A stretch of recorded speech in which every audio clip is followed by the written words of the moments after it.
Let's try that again.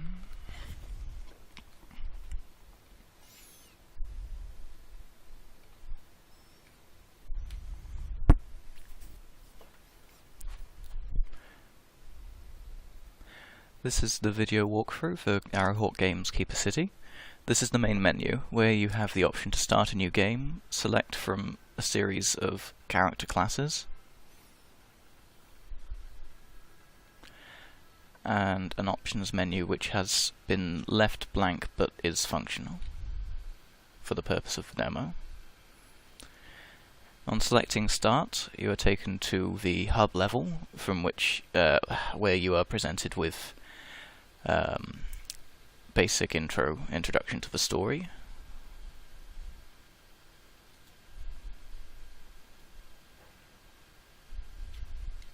Here the player is able to modify their equipment via upgrading it on either of the workbenches. This first one enables you to level up your weapons, which are used in the equipment sets in game. And this is used to upgrade passive upgrades such as maximum health, mana, and mana regeneration.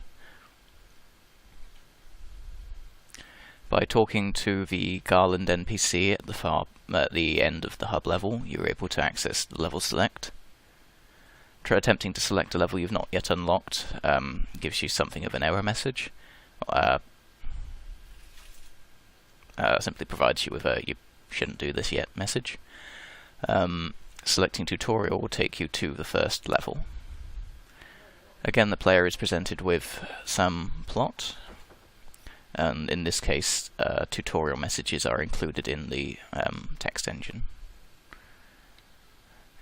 During gameplay, the player is able to move around with the left stick, run while holding the right trigger. The camera can be rotated with the right stick and centered by clicking it.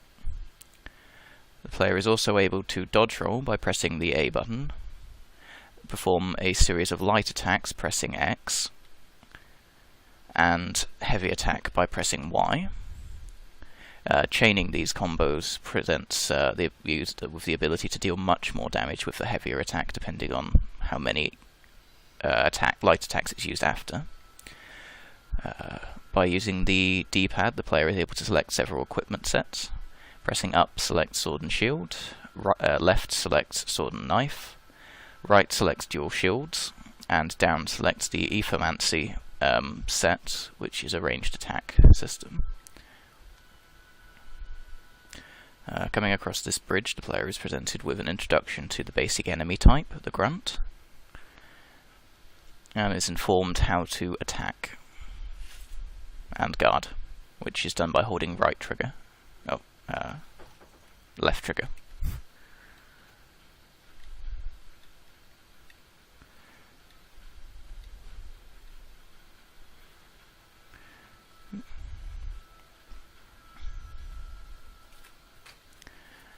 As the player approaches the second building, you're introduced to the second enemy type, and informed as to how to select targets using the left and right bumpers to cycle between targets.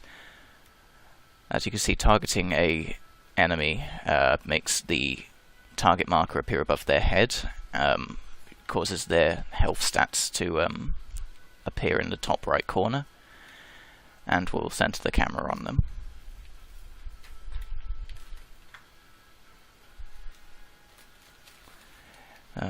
Each weapon has a series of different attacks and animations.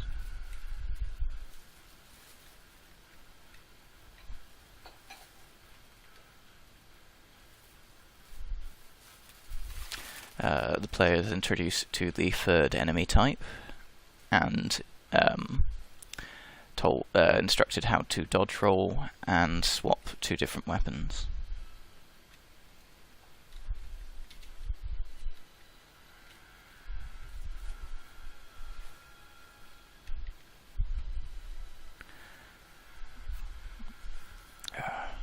The final enemy of this level is an officer unit, and the player is told once again, informed of another equipment set. and informed of the mana bar shield system, in which the blue bar acts as a shield for the player, protecting them from health damage while it's available.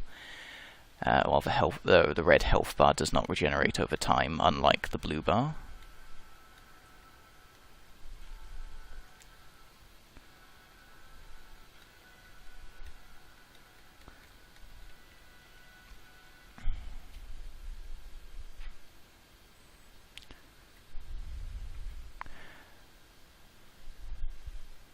And finally, the Garland NPC will spawn at the end of the level. The player does have the option to run away from the officer enemy earlier and kite them towards this area, where the Garland NPC will be able to take him on and win if the player is unable to beat them themselves. Finally, the player is offered the end of level text script and is taken back to the hub level, where the plot advances and they're presented with new text. At this point, the player should have access to some money from having killed several enemies and can upgrade their equipment. Each equipment set offers different bonuses to the player statistics system. The sword increases your strength. The knife increases your strength by a far smaller amount, but increases your dexterity. Your shields, referring to the shield gauntlets that the player wears, increases your defense while equipped or active, and the Aether gauntlets increases the damage output of the Aethermancy set, the ranged attacks, the burst, and it also increases your passive mana regeneration and maximum mana value.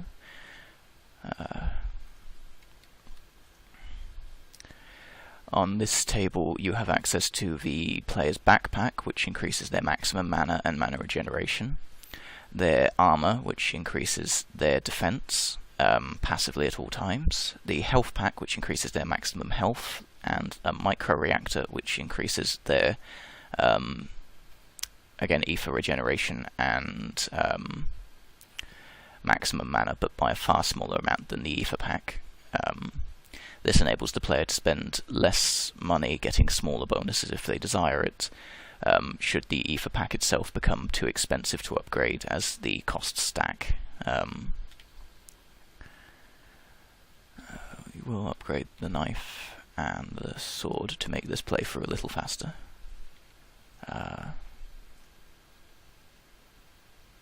Along with the Aether pack. Upon talking to the NPC, you'll see that two new levels have been unlocked, a rooftop stage and a stage in which you may take on the Garland NPC in a one-on-one battle. We'll move on to the rooftop level. This stage is designed to present a challenge to the player. Again, you're introduced to some plot and take on these enemies.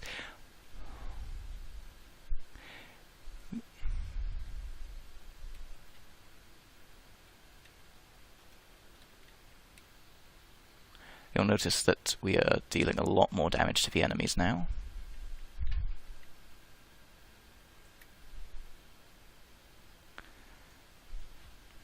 And the player has access to a level up script which increases their damage output and all of their stats as they kill enemies. Normally you would be unable to kill these units in one attack, however the experience values have been boosted for the purpose of the demo to make gameplay faster and more enjoyable for people at the COMEX event.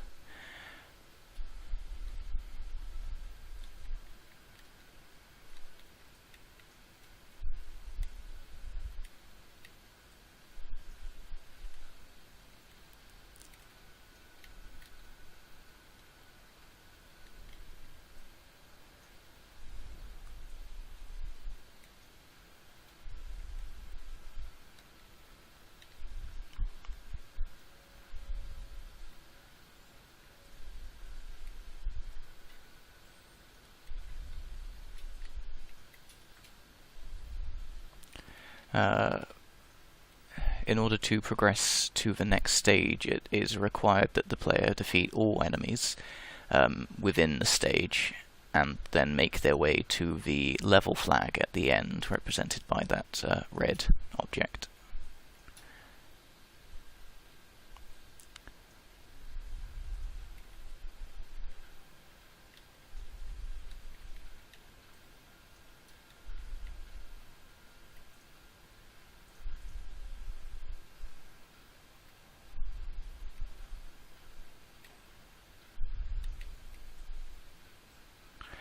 Again, as the player approaches the end of the level, the Garland NPC will spawn to provide assistance against the more challenging enemy units at the end of each level if the player requires it. Approaching the flag will end the level once all enemies are defeated, and the player is once again returned to the hub level. The final piece of plot is revealed to the player, and once again they have the ability to upgrade their equipment and will have a lot more money at this stage. The cash rewards provided to the player have been increased as well to make the gameplay experience a little faster for those at Comics.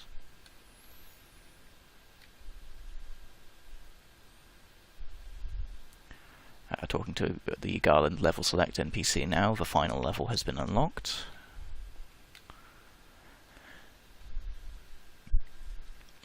For this stage, the Garland NPC spawns from the beginning and is used to support the player throughout the level.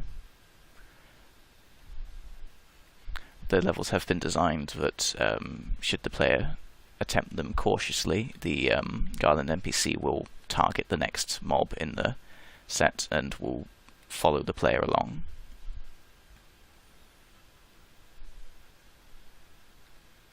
He does sometimes have a habit of wandering off though.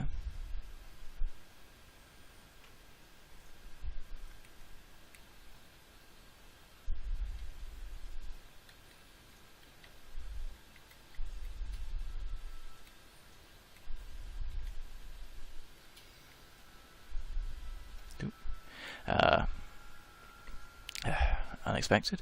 The player is able to die during levels, at which point they were returned to the hub level and will have kept all of the experience they gained on the level and will be able to upgrade their equipment. And as a fair example, the player should definitely pay attention to their defensive upgrades.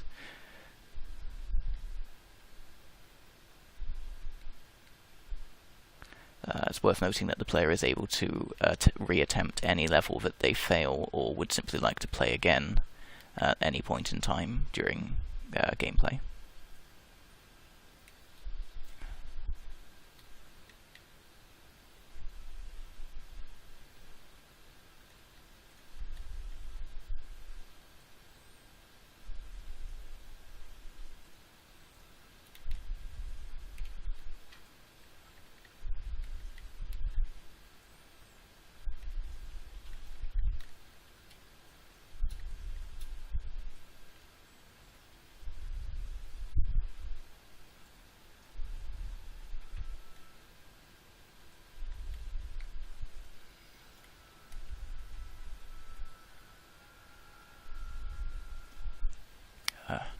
It is worth noting that using the Ether Blast attacks drains the player's mana, and as the mana bar is used for a energy shield of sorts, using these attacks will leave you very vulnerable to being swarmed. So while it is a very powerful system and allows the player to deal with enemies at range, it does leave them very vulnerable. Especially the Ether Burst attack, which is perhaps the most damaging attack in the game, but requires the mana bar be completely full to initiate and will drain it entirely upon use. And finally, the 1v1 level against Garland, which at this point, after gathering all of this experience, should be relatively easy. The player is spawned into a small arena in which they'll have to deal with the Garland NPC at close quarters, who may be quite challenging due to his high statistics in close combat.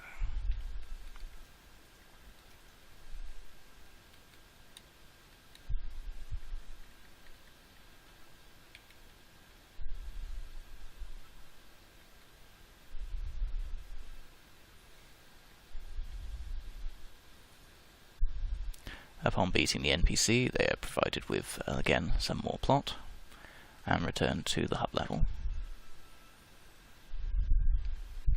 The player is rewarded with EXP and money for each enemy that they kill, and for completing a level they're given a very large bonus.